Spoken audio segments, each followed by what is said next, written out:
आज आपण करणार आहे अशी एक स्पेशल रेसिपी जी की सगळ्यांना खरं तर आवडते, पण त्याला आपण आज देणार आहे एक वेगळा ट्विस्ट. तर तो काय आहे तर ते चला बघूया.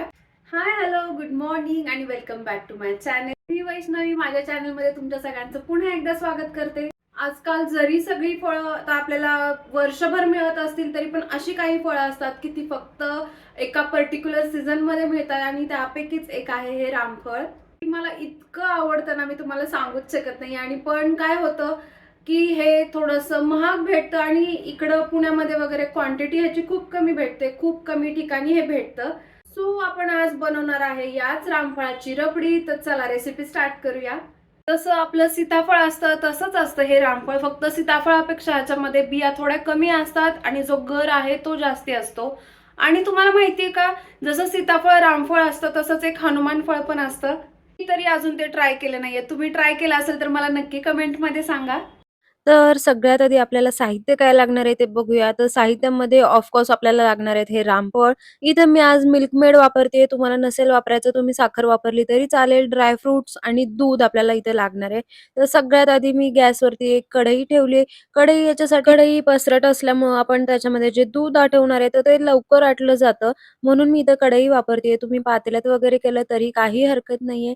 मी इथं कढईत पहिल्यांदा थोडंसं पाणी टाकले आणि मग त्याच्यामध्ये दूध टाकते. म्हणजे काय होतं आपलं जे दूध आहे ते खाली लागत नाही. इथं मी अर्धा लिटरला थोडंसं जास्ती दूध इथं आधी तापायला ठेवलंय.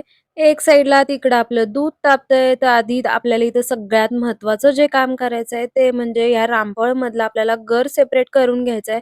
तर त्यासाठी मी आधी एक बाउल खाली ठेवलाय. त्याच्यावरती आपली जी पुरणाची जाळी असते ती ठेवली आहे आणि हे जे रामफळ आहे आपल्याला त्याचा जो गर आहे तो असा सगळा त्या जाळीवरती काढून घ्यायचा आहे.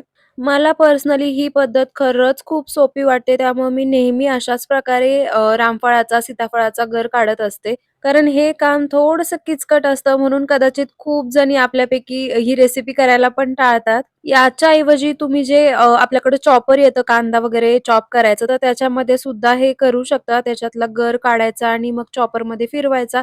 पण ते पर्सनली मला थोडंसं किचकट वाटतं.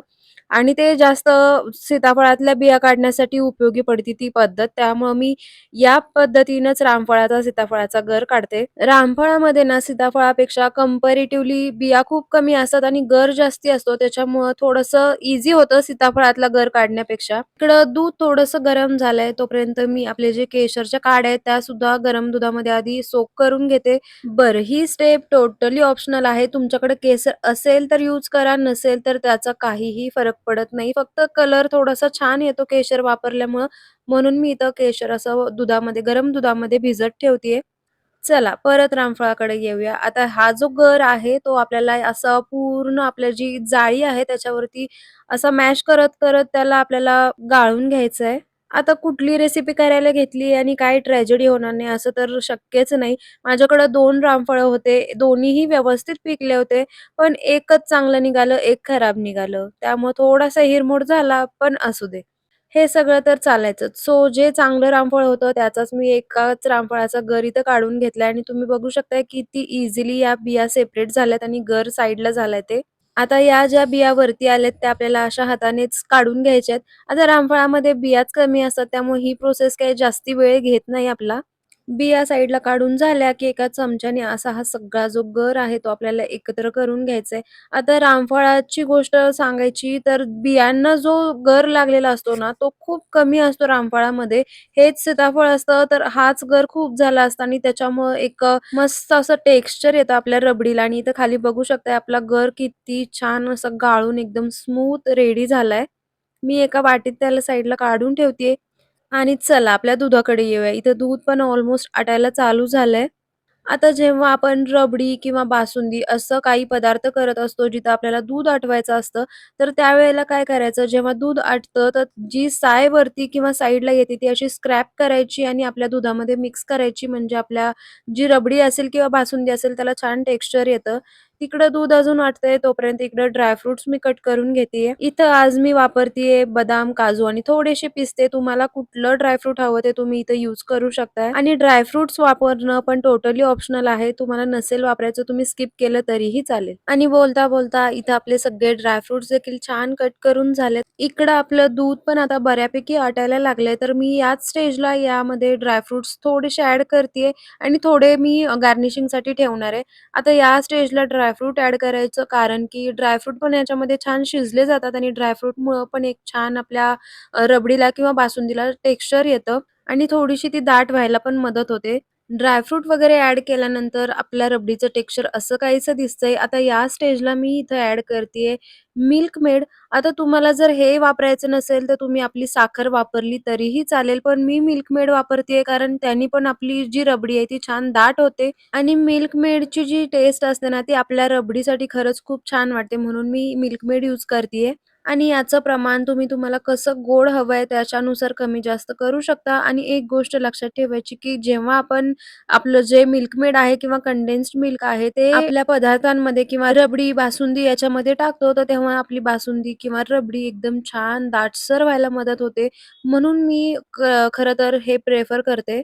आणि इथे तुम्ही बघू शकताय आपली रबडी छान दाट व्हायला लागलेली आहे आणि ती थंड होईल तशी अजून दाट होणार आहे. तर या स्टेजला मी आता गॅस बंद करतेय आणि आपली रबडी आपल्याला आता टोटली थंड करून घ्यायची आहे. आता व्हिडिओ बनवतीये आणि काही प्रॉब्लेम येणार नाही असं तर होणारच नाही. तर मी ज्या क्लिप घेतल्या होत्या ज्याच्यामध्ये आपण थंड झालेल्या रबडीमध्ये फक्त आपल्याला रामफळाचा जो पल्प काढलेला होता तो ॲड करायचा होता, तर त्या माझ्याकडून चुकून डिलीट झाल्या. पण हरकत नाही, आपण जी रबडी थंड व्हायला ठेवली होती ती आपल्याला रूम टेम्परेचरवरच थंड करून घ्यायची होती आणि त्याच्यामध्ये आपण जो पल्प काढलाय तो ॲड केलाय आणि ड्रायफ्रूटनी थोडंसं गार्निश केल्यानंतर आपली रबडी रेडी झालीये. विदाऊट पल्प ॲड करता थंड झालेली रबडी तुम्ही ॲज इट इज देखील खाऊ शकता नॉर्मल रबडी म्हणून आणि त्यामध्ये रामफळाचा गर ॲड केला की झाली आपली रामफळ रबडी तयार. आणि इथं तुम्ही बघू शकता काय सुंदर टेक्स्चर आलंय आपल्या रामफळाच्या रबडीला. रामफळाच्या गरामध्ये जे छोटे-छोटे चंक्स होते त्यानी देखील एकदम भारी दिसते आपली रबडी, एकदम लच्छेदार दिसतीये.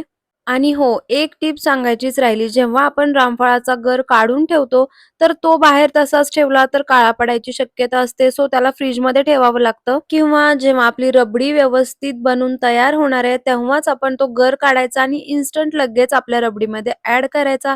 रबडी थंड झाल्याशिवाय आपल्याला तो गर रबडीमध्ये ॲड करायचा नाहीये. सो हा रामफळाचा सीझन संपायच्या आधी ही रबडी तुम्ही नक्कीच ट्राय करा. त्यात आता उन्हाळा चालू झालाय.